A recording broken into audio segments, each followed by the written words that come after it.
C'est quoi? C'est quoi le jeu qui vous questionne le plus? Celui qui vous fait voyager, qui vous transporte dans un univers unique.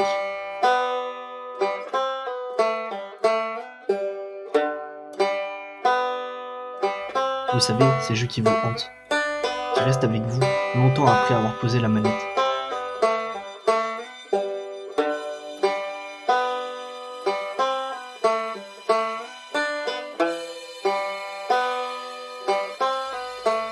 Pour ma part, ce jeu, c'est Steep.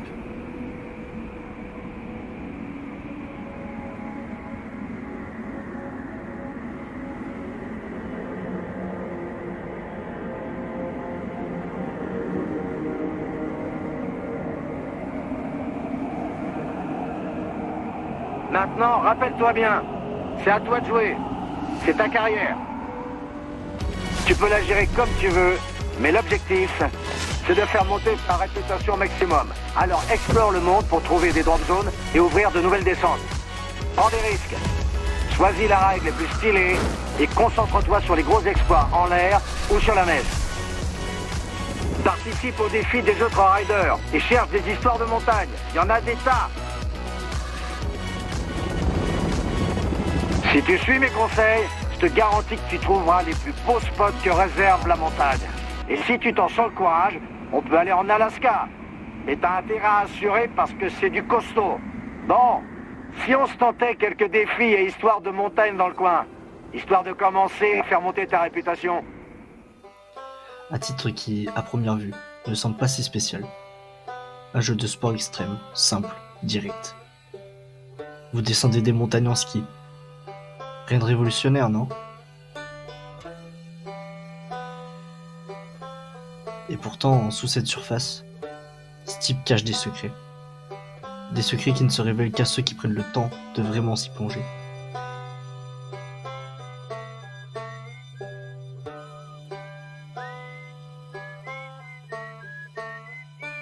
Alors, laissez-moi vous raconter mon histoire avec Steep. Une histoire qui a commencé il y a plusieurs années, et qui continue de me fasciner aujourd'hui.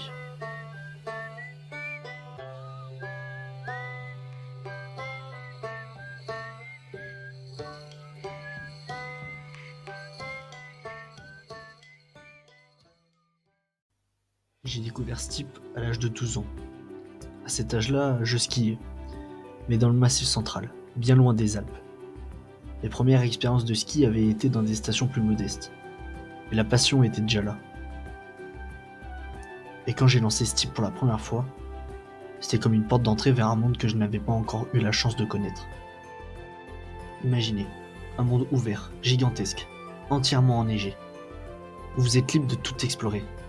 Vous pouvez skier, voler en wingsuit, dévaler des pentes en snowboard, ou simplement planer en parapente. Et tout ça avec des graphismes magnifiques.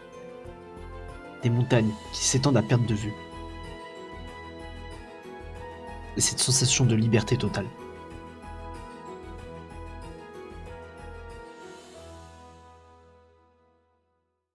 Je me souviens de mes premières heures passées sur le jeu. Je cherchais qu'à battre des records ou à relever des défis. À 12 ans, Steep me permettait de vivre un rêve, celui de partir skier sans bouger de chez moi. Pour un gamin qui skiait déjà mais qui n'avait jamais vu les Alpes, c'était incroyable. Chaque hiver, sans exception, je réinstallais Steep. L'envie de neige, de montagne, de glisse était trop forte. C'était devenu un rituel. Dès que les premiers flocons tombaient ou que l'hiver s'installait, je lançais le jeu. Mais c'est à 14 ans que ma relation avec Steep a pris un tournant. Cette année-là, j'ai eu la chance de partir skier pour la première fois à Chamonix, une expérience inoubliable. Quand je suis rentré chez moi, la nostalgie m'a poussé à relancer Steep. Mais cette fois, quelque chose avait changé. Avec mes souvenirs bien réels des Alpes, j'ai commencé à remarquer des détails étranges. Chamonix n'existait pas sur la carte du jeu. La mer de glace non plus. Seul le glacier d'Argentière était représenté. Pourquoi ? À l'époque, j'étais curieux. J'adorais comprendre les choses. Alors j'ai commencé à chercher des réponses. J'ai passé des heures sur des forums, des articles, à regarder des interviews des développeurs. Rien. J'ai même fini à parler à mon père. Ensemble, on a réfléchi. Et on est arrivé à une conclusion. Recréer fidèlement la géographie des Alpes était trop complexe pour Ubisoft. Après tout, Steep n'avait pas pour vocation d'être une simulation exacte. Les années ont passé, j'ai grandi et Steep est resté dans un coin de ma mémoire, comme un vieux souvenir d'enfance. Mais à 18 ans, un hiver, l'envie m'a repris. J'ai réinstallé, comme un rituel. Cette fois, je ne me suis pas concentré à relever des défis et à dévaler des pentes. J'ai pris le temps d'explorer, de m'attarder sur les missions liées aux histoires des montagnes. Et c'est là que tout a changé. J'ai découvert des détails qui m'avaient échappé auparavant. Une piste de bobsleigh abandonnée, nichée dans les montagnes maudites. Mais ces montagnes n'existent pas dans les Alpes. Cette piste olympique oubliée, elle, existe bien. Mais en Albanie. C'est la piste olympique de Sarajevo.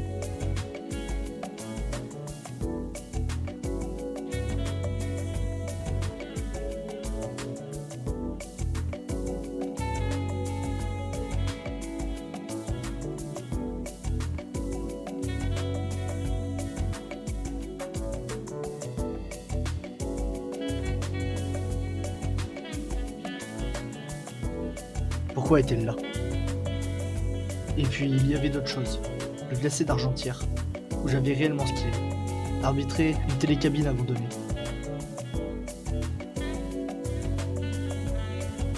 Plus loin, le village des Ouches, avec ses maisons en ruine. Ces détails m'ont troublé. Ils m'ont donné l'impression que Steam ne se contentait pas de nous divertir. Ils nous racontaient quelque chose. Et en bas de l'aiguille du Midi, et l'océan abandonné, un lac gelé. Ce n'est pas là par hasard. À cet endroit devait être Chamonix. Comme si le temps était passé par là, et qu'il était maintenant en pause. Et c'est là que je commençais à voir Steep sous un autre angle. Ce n'était pas juste un jeu. C'était une réflexion sur la montagne, sur le passage du temps, sur la fragilité de la nature et la trace de l'homme. En rejoignant Steep, j'ai ressenti quelque chose de nouveau. Un sentiment de solitude, seul dans ces montagnes immenses, face aux vestiges du passé. Je n'étais plus simplement un joueur, j'étais un spectateur, un témoin du passage de l'homme et de la dégradation de la nature. Lorsqu'on pense à Steep, on imagine souvent des descentes rapides, des figures acrobatiques, des paysages grandioses. Mais derrière cette façade de sport extrême et de liberté, il y a quelque chose de plus profond. À mesure que je passais du temps sur le jeu, j'ai commencé à ressentir une étrange sensation. La solitude. Dans Steep, vous êtes seul, perdu dans l'immensité des montagnes. Les paysages sont magnifiques, mais ils sont aussi désertés. Il n'y a pas de foule, pas de bruit d'humain, juste vous, la neige et la montagne. C'est un silence presque oppressant, comme si l'on se retrouvait face à la nature qui ne vous attendait pas, qui n'avait pas besoin de vous. Ce n'est pas la solitude apaisante de la contemplation, mais plutôt celle d'un espace où l'homme n'a plus sa place. Un espace qui semble avoir été oublié par le temps. Maintenant, je vais vous laisser seul, vous, le son et l'atmosphère qui m'en dégage.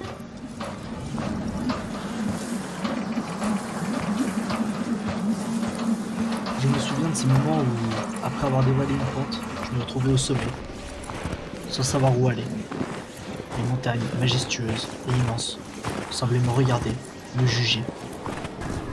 La neige tombait lentement, le vent soufflait, comme si l'histoire des montagnes avait été écrite bien avant moi, et que je n'étais qu'un intrus, un témoin passager dans un monde où tout était déjà révolu.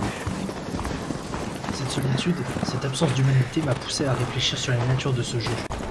Car Steam ne se contente pas d'offrir une expérience de glisse. Il nous plonge dans un monde où on est seul face à l'immensité. Vous êtes là, sur les pentes, mais il n'y a personne. Pas de compagnon de voyage, pas d'âme errante. Seul le vide. Un vide qui devient de plus en plus lourd, au fur et à mesure.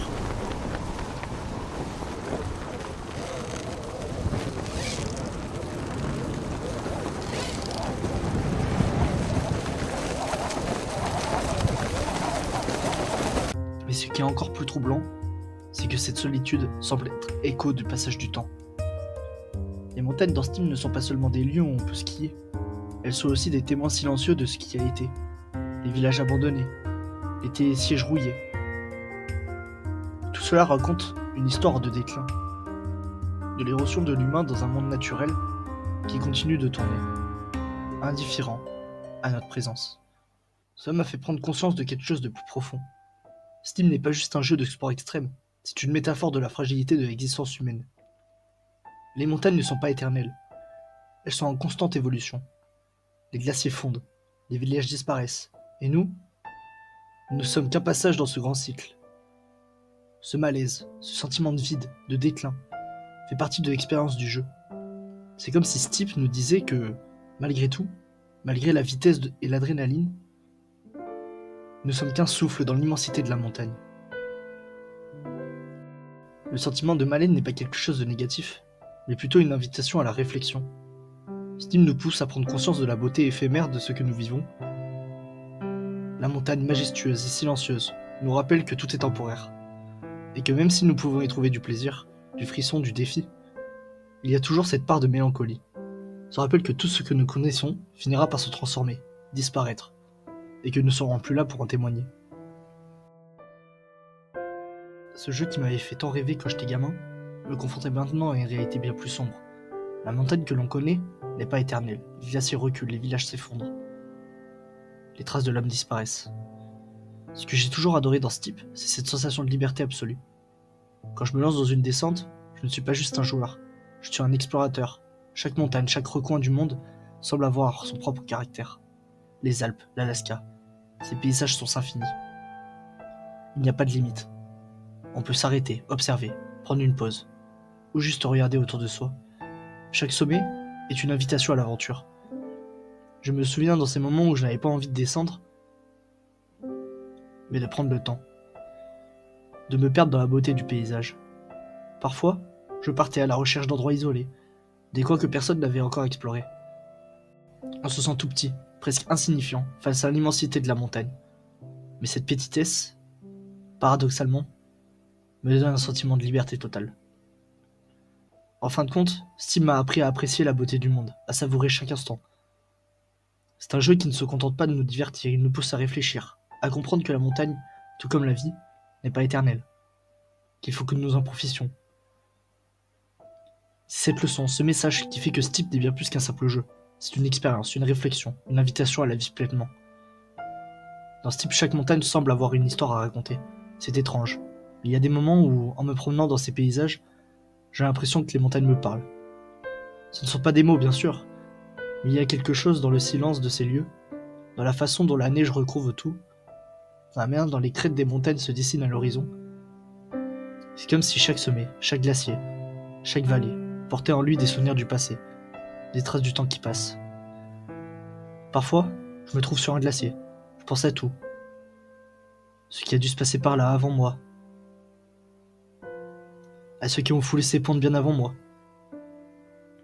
Les montagnes, en silence, nous rappellent que nous sommes qu'une partie de tout, que notre passage est temporaire, mais que les traces que nous laissons peuvent durer. En fin de compte, Steam n'est pas seulement un jeu, c'est un voyage dans le temps et l'espace, une exploration à la nature, de la montagne, mais aussi de nous-mêmes. C'est un jeu qui nous invite à ralentir, à observer, à réfléchir, à comprendre que, parfois, la montagne nous parle. Elle nous parle de l'éphéméride de notre existence, de la beauté de l'instant présent. Quand je joue à Steep, je ne suis pas juste un joueur. Je suis un témoin, un explorateur, un rêveur. Et à chaque fois que je me relance le jeu, c'est comme si je revenais dans un monde où le temps s'arrête. Un monde où la montagne nous enseigne les leçons que l'on ne trouve nulle part ailleurs. Alors, si vous cherchez un jeu qui vous transporte, qui vous fait réfléchir, qui vous fait ressentir des émotions profondes, Steep est peut-être ce que vous cherchez. Ce n'est pas juste un jeu de sport extrême, c'est une expérience qui nous rappelle que la montagne, tout comme la vie, est un voyage, et que parfois, il faut savoir s'arrêter, écouter, et profiter de l'instant présent.